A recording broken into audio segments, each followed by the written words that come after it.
Morning, kid. How you doing? Slept fine? Woke up a bit sore? Yeah, that's to be expected. You had a hell of a shift last night. Yeah, shift. You went full vamp face and had Merson 10. That tends to take it out of a person. Your hands ache? Not surprising. You did tear a vampire's head clean off his shoulders. That's gonna wear on your muscles.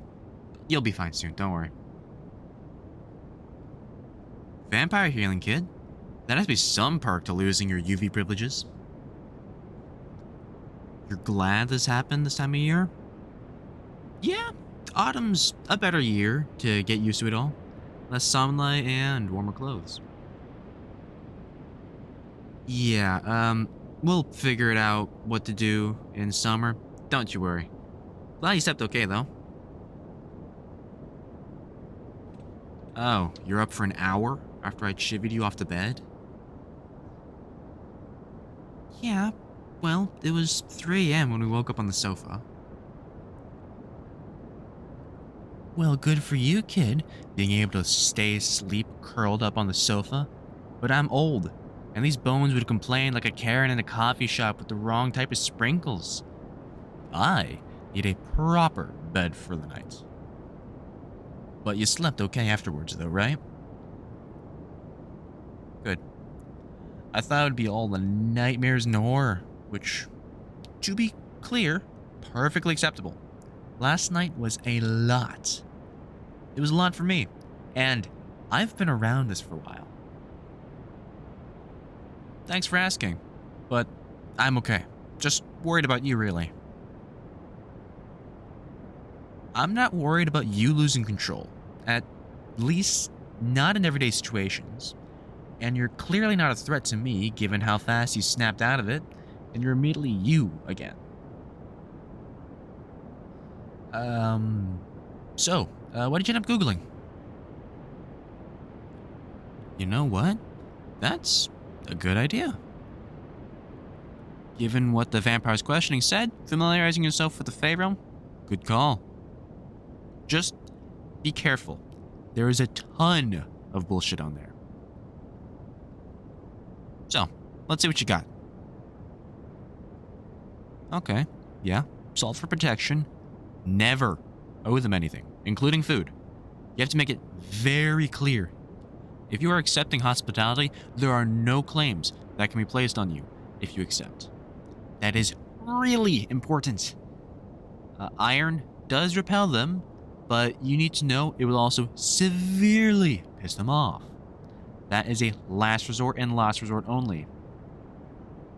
And yeah, you really need to be careful in how you word any interaction with them. They are wordsmiths that put lawyers and Shakespeare to shame. They will try to trick you, tie you into verbal knots, confuse you as much as possible, and make you agree to anything they ask. Trust me, they will exploit anything if you let them get the upper hand. That look on your face means you're actually listening. Good. Yes, it's that serious. Of course it's all real. Some, it isn't told well, but there is a good goddamn reason your Nana always warned you about stepping into Circle of Mushrooms. And dressing a newborn baby in green is asking for trouble. Yeah, don't ignore the wisdom from your elders. Just because you don't believe in the stuff doesn't mean it isn't there. Trust me. Yeah, there are two courts. The Seelie and the Unseelie. Do not mix them up. The Seelie are more friendly to humans. Mostly. The Unseelie are absolutely ready to fuck with us because they think it's hilarious. They will take offense at everything you do and demand a boon off you to undo. Basically trapping you into doing whatever they want. It's unlikely this will ever be a problem for us, but it's still worth knowing. That's a good question. The way it works is like, you know the multiverse idea? Yeah, but except for different decisions causing multiple realities, it's more like different dimensions sitting next to each other. Sort of like, do not say wibbly wobbly timey wimey. Yes, I can quote that show. It's surprisingly older than I am. Look, I loved it when it was black and white and the cyberspace fleet were paper plates on fishing lines and not all CGI show-offery. Yes, I still love it now. Whether it's paper plates and a bare studio or state-of-the-art graphics, it's part of home. I am very aware you do. That TARDIS of yours is a bit of a giveaway. Anyway, it's not wibbly wobbly or timey wimey. Not really. It's more like layers of fabric that overlap, and at points that fabric wears thin. Sometimes there's specific portals, either formed as specific crossing points or called into by rituals. But at some parts, where the fabric wears thin for whatever reason, confluence of magic, ley lines crossing, whatever reason things pass through, they bleed over. Sometimes it's a problem, sometimes it isn't. What's that look for?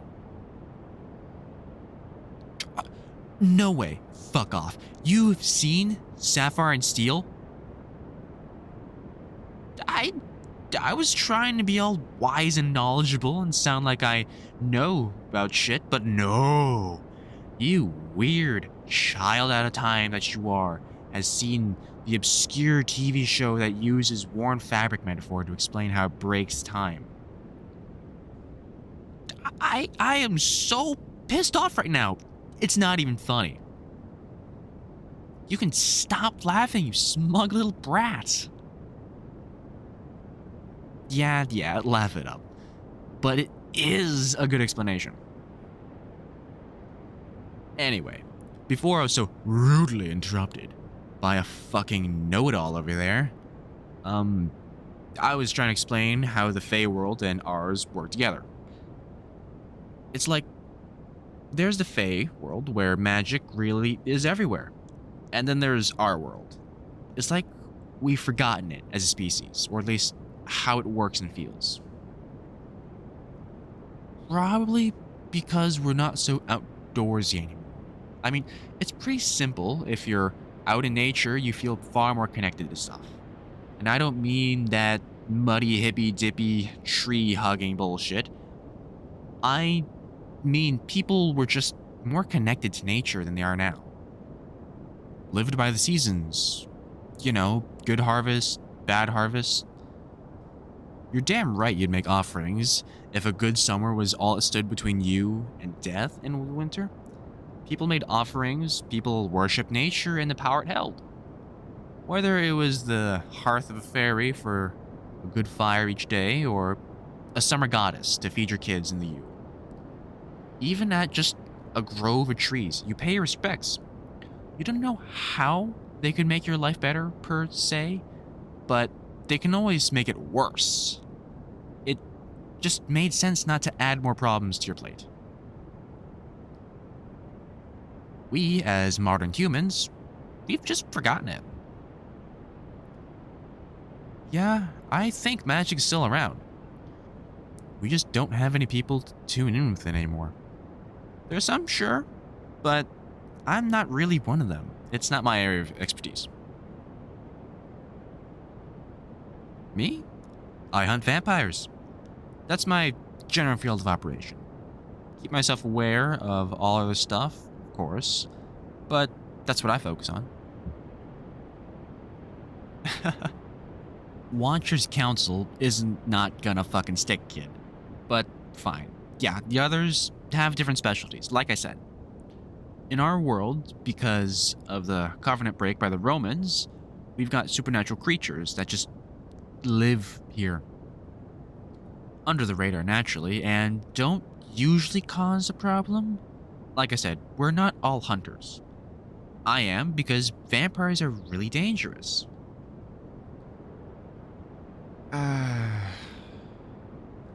Of which you are, unfortunately, very aware. But there's not so much danger from other communities. Werewolves stopped being a big problem for the average human population years ago. Oh yeah, that's Godwin. His area of expertise. Yeah, he's over in the northwest of us. Godwin's a good guy. He keeps track of what's going on in his area. Lets the rest of us know if something's happening. Like, he warned me about last night's nest. I do the same. Keep an eye on things in my territory. We all keep in touch with each other. Give each other a heads up on things. How many? Well, there's a few. Godwin's the werewolf guy. Then there's Gruffith. He's over in Wales. The Drider colonies are his main patch. Driders, I suppose you wouldn't know. They're half human, half spider people. Yeah. Yeah, they're full-size humans. Yike. Probably should not have told you about the 8-foot spider people in Wales, given that you don't like spiders. Look, they're fine. Actually, they're a really nice community. They tend to just keep to themselves. They never hurt anyone, even after the incident. God, that was horrendous. Well, some bastards snuck into the colony, stole some eggs. Never found the guys that did it. Never recovered them. Black market. Like anything rare, dried eggs fetch a high price. Yep, it's bloody disgusting. No, I don't know what they're used for. Can't be anything good. I don't know any practitioners who'd want to concoct something wholesome and need stolen drider eggs. They mate for life, you know. Very different from regular house spiders. Thankfully, no. It's never happened again. The Driders have been ever vigilant since this. The pair that lost their eggs are still mourning, according to Griffith. Griffith had only just taken as a watcher, too. God damn it. You got me doing it now. Anyways, he's more like a guardian. He's not a hunter. Yeah, there's others. Gerard. He lives down the south. He's more of a spirit guy. Boggarts, banshees. Used to be abbey lubbers around too, but after Henry VIII pulled his little Reformation stunt, now there's no fucking abbeys left for the lubbers to lub about it. Not sure what the verb is on that now that I think about that. Oh. An abbey lubber was a spirit that supposed to live in the country's abbeys and monasteries, places where monks lived, and eat all their food. Some folklorists think it was the monks' way of explaining why they'd eaten through an awful lot of high-quality, tasty stuff when they should really be living off of peas, herbs, bread, dried fish, I don't know. Well, if they found a loophole, I can't deny them since I would have gone mad living as a monk in the 15th century. So, all power to them. So that's the basics, at least. Okay, what's the question? You've never heard of a banshee either? Bloody hell, what are they teaching kids these days? Abbey blubber's fair enough. That one's obscure, but come on. From the person who's seen all the random British telly of the 80s, and you've never come across a banshee? Well, someone wasn't traumatized by Derby O'Gill when they were a kid. No, it's not a book. It's a Disney film. Back when Disney did not give a single shit about terrifying children. Family Banshee shows up in a glorious Technicolor and zooms right on the screen and screams directly at the audience's face. All fluorescence and howling mouth, fucking terrifying. I saw it when I was like 8 and slept under my bed for a week so she could not see me through the windows. I sound like I was a cute kid. I was like William Brown, according to my mother. Always getting into trouble.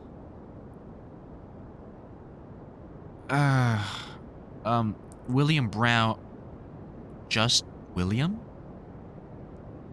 The Just William stories by Richmal Crompton? Ring a bell? Inspired Good Omens? Nothing? Well, shit, you need to get on that, kid. That's right up your street, and Just William is a stone cold classic. So what do you read? Harry Potter when you were a kid? Should have guessed. Hang on.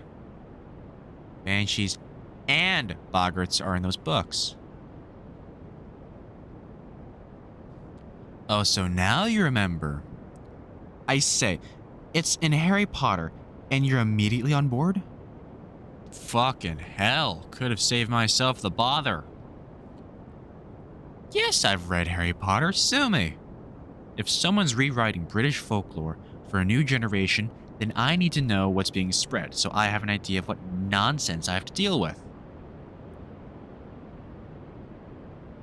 The lore's all skewed on that, though, in those books. Boggarts don't do that, pretending to be your fears. Like I said before, they more just like to fuck around with the house like vindictive cats. But treat them nice and they'll look after you. Gerard got into his whole thing because his family had a boggart. Been there for hundreds of years down the generation. They've always left it cream and leave out specific spaces for it to kip out on that no one is allowed to touch.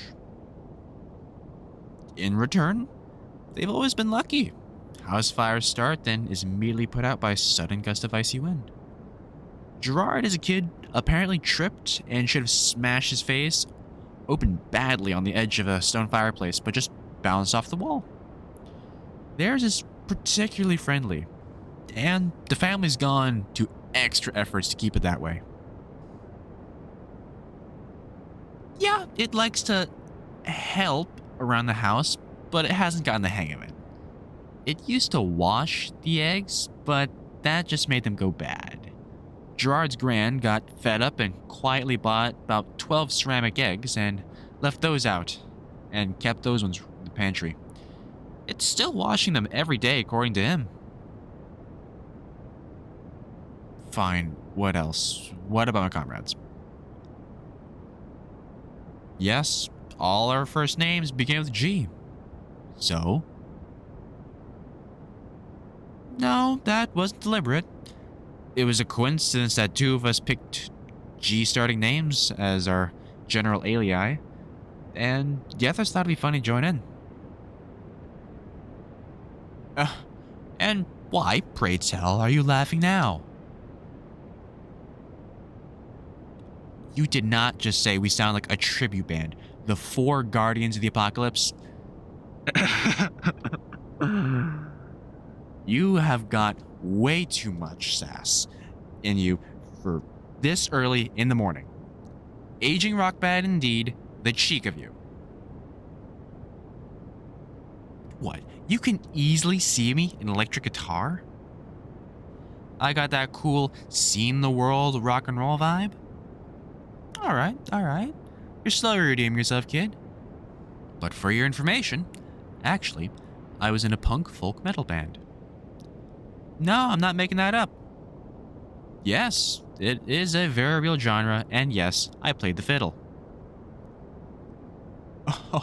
Still do. Thank you very much. Still can. Anyway, weren't you supposed to be telling me something else? Oh, right. Reading up on a Fae realm on Google. But it led you into Celtic mythology? Okay. Where is this going? Of course I'm interested. Let me get on the kettle, and you can tell me all about it.